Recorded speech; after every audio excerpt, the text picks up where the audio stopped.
0.9, which is, it's that division between 2012 and 2013.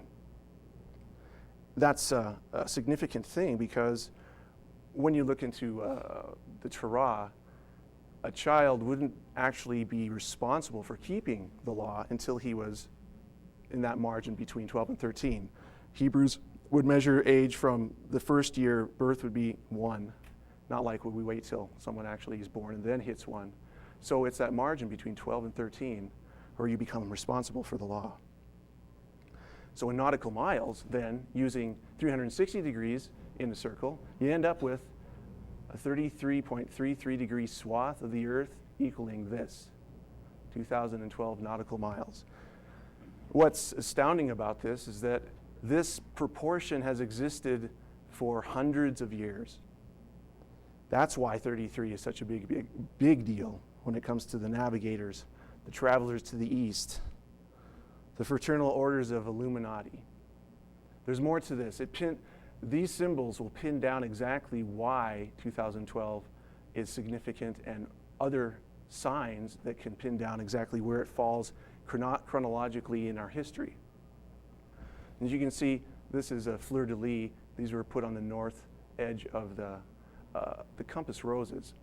You'll see it often superimposed with a phoenix, which is significant. A lot of times, you'll see all these symbols put together, the compass, the rose, the cross, and the phoenix. You can usually tell the phoenix because of that little distinctive little tuft of feathers on the back of his head.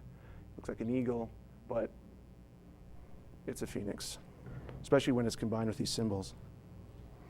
This is kind of a muddy picture, but it's the same idea. The rose cross up here.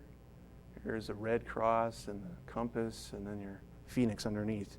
Very enigmatic. This is a rose cross also, and you can see the strange geometric sort of redundancy going on here. They're measuring circles, compasses, and then you have a distinctive 4 animals on each point. What does that mean? One of the most important things then to understand then is their focus of the illuminated fraternities on this symbol. This is, Irenaeus in the Middle Ages was able to kind of pull together the symbols from ancient times that you would actually find in the Old Testament, these cherubim beings that have 4 faces, and he applied that to the gospel writers. This one happens to be the gospel writer John. And here they are all represented together, the 4 gospel writers, and John's down here with, for some strange reason, 3 crosses on his head. The symbol has 3. In the Old Testament, the cherubim were typically drawn with a human face, wings of an eagle, 4 fronts of a lion, and then the back part would have been a part of a bull. These ones are almost correct because the tail would curl the right way. This is the Ark of the Covenant. This is the Holy of Holies, a rendition of what it might have looked like. And this is an interpretation of what that actually may have symbolized. On the ecliptic of the zodiac, or the ecliptic is where we sight the sun as it travels around the earth, you'll have 12 major signs. And at the 4 corners where the stars are the brightest, you have Aquarius, which would be the face of the man, Taurus, the bull. Here, you'd have Scorpio, but in ancient times it was just called Ophiuchus, which was the serpent contender. And it wasn't a scorpion, it was a man stepping on a scorpion holding a snake, and then some other symbols would be this bird, an eagle, which also contends with serpents. And then Leo here, who has eagle wings, but it's one of the only images I could get that would look like it was actually made to be in the zodiac. It's interesting too that in the Old Testament, the tribes of Israel had symbols that they were given, and they were always supposed to be ordered around the tabernacle in this configuration that, if you look at the symbols, correspond to these 4 corners of the ecliptic in symbols.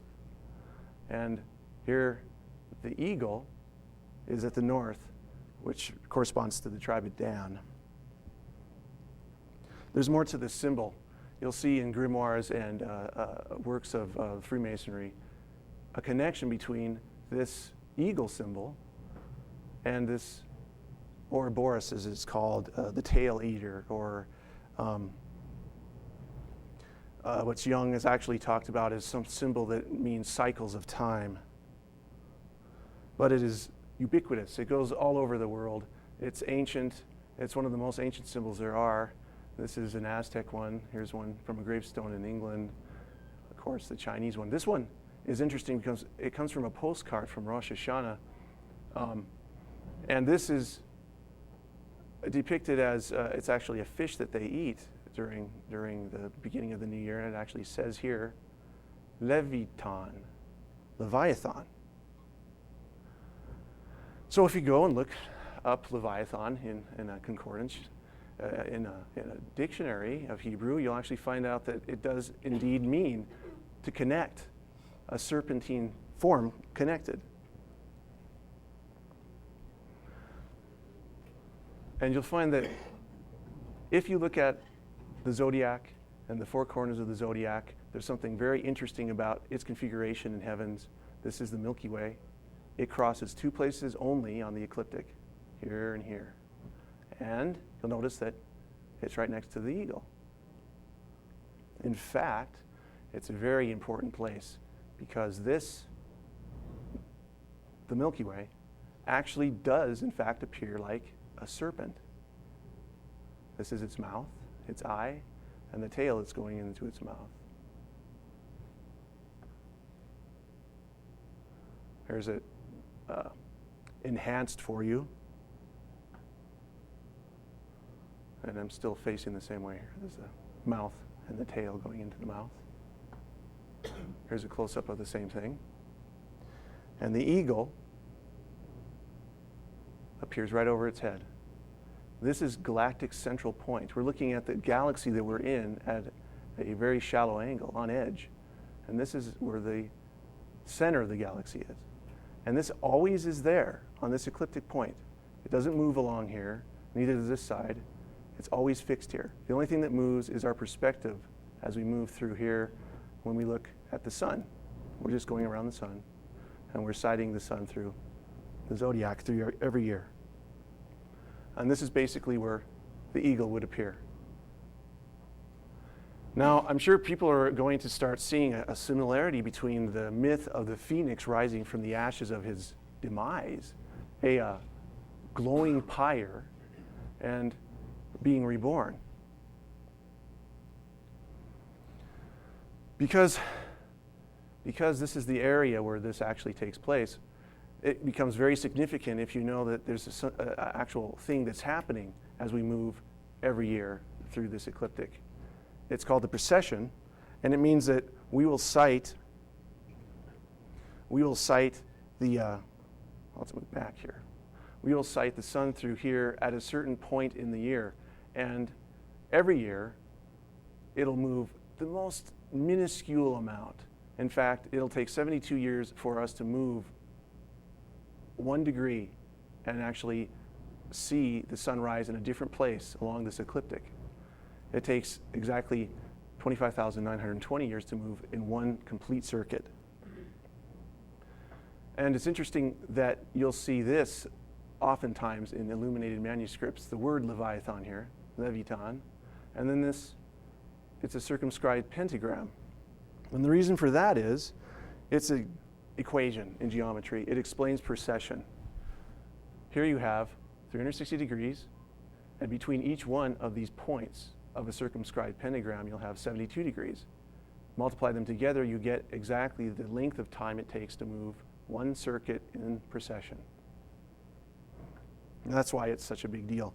And quite a few illuminated persons use this symbol without actually understanding it. They just feel it has great power. Well, it does, because it explains some of the greatest forces that are taking place all around us, but we can't really define them except through geometry. Another interesting connection here is this Leviathan type symbol surrounded by the zodiac. There's other symbols here too. There's a symbol of a half moon and a star, and it gets pretty in depth, but the main point is that they're related. And the reason they're related is, if you know that the ecliptic is crossed by the galaxy in two places, then it becomes very significant then if we actually sight it during one of the cardinal points of our year, say an equinox or a solstice. In fact, it's so significant that you'll actually, if you understand this, go back into history, you'll be able to mark this point in time here that takes. It's actually a quaternary point through the precession that lasts 25,920 years. Divide it in 4 places, it'll actually equal 6,480 years. You'll find that if you go back from now, 6,480 years, you're ending up in the place where historians peg civilization actually has, having been born, almost out of nothing. Go back another 6,480 years, you'll end up in every time with a configuration that looks like this.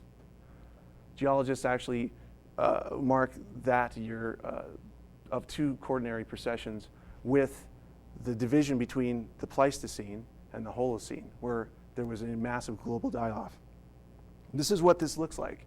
When you reach the point of the precession where you're at that middle place, where the sun's rising in the center of the galaxy, this is how the ecliptics align to it.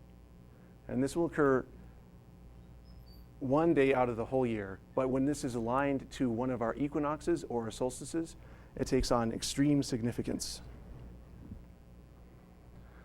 because you have all the symbols connect at the same time. Here you have the primordial mound that the Egyptians were talking about, the nest of fire that the phoenix is born from, the sun rising in the nest, activating it, the center of the galaxy, and the ecliptic running through here. And if this is aligned with a solstice or an equinox, all the points are matching, because what it means is we've moved through a quarter of the precession, and big things happen then. As I was saying, if you start from 2012 and move back 6,480 years, you end up at the birth of history and civilization. Move back again, the same distance, the division between the Pleistocene and the Holocene, and a massive die-off of more than 90% of the flora and fauna in North America and Europe.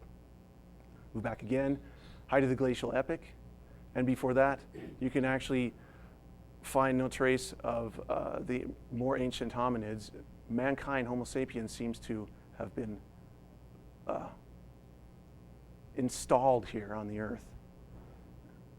And I'm not saying that we were put here from space, but it seems that we didn't have much competition after that point.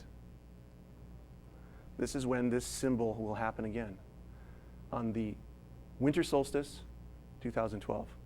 It's happening right now, actually, because the actual movement through here is so slow.